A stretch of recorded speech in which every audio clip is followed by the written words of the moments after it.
চিকিৎসকগণই কিন্তু সত্যিকার অর্থে মানুষের বিপদের বন্ধু। এটি আমার নিজের ঘর দিয়ে আমি বুঝতে পারি।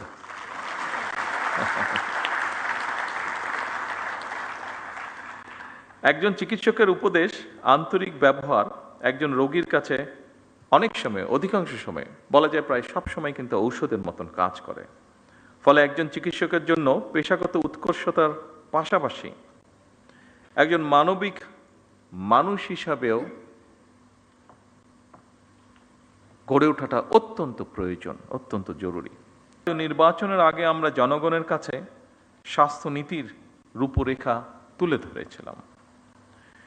চিকিৎসা ব্যবস্থায় বর্তমান সরকারের নীতি হচ্ছে prevention is better then cure, প্রতিকারের চেয়ে প্রতিরোধী উত্তম। নিশ্চয়ই আপনাদের অভিজ্ঞতার আলোকেও এ কথাটি আপনারা বলবেন।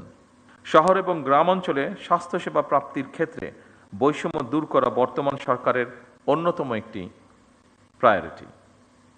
বৈষম্য দূর করে স্বাস্থ্যসেবার বিকেন্দ্রীকরণের লক্ষ্যে আমরা ইতিমধ্যেই পদক্ষেপ গ্রহণ এবং বাস্তবায়নের কাজও ধীরে ধীরে শুরু করেছি।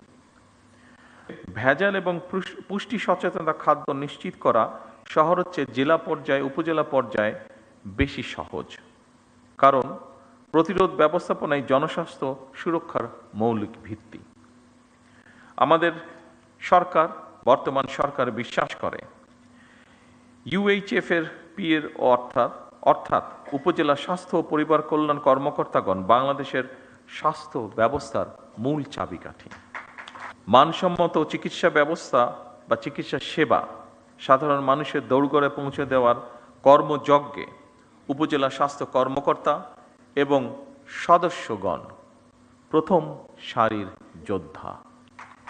নিজ নিজ কর্মস্থলে স্বাস্থ্য ব্যবস্থার পাশাপাশি স্বাস্থ্য সেবা ব্যবস্থাপনার কাজটিও সুচারুভাবে সম্পন্ন করতে হয়, কারণ হেলথ কেয়ার ম্যানেজমেন্ট এবং হেলথ কেয়ার অ্যাডমিনিস্ট্রেটিভ ম্যানেজমেন্ট এই দুটি বিষয়ের মধ্যে সমন্বয় এবং সমন্বয় না হলে স্বাস্থ্য সেবায় নিশ্চয়ই আমরা কাঙ্ক্ষিত সুফল পাব না।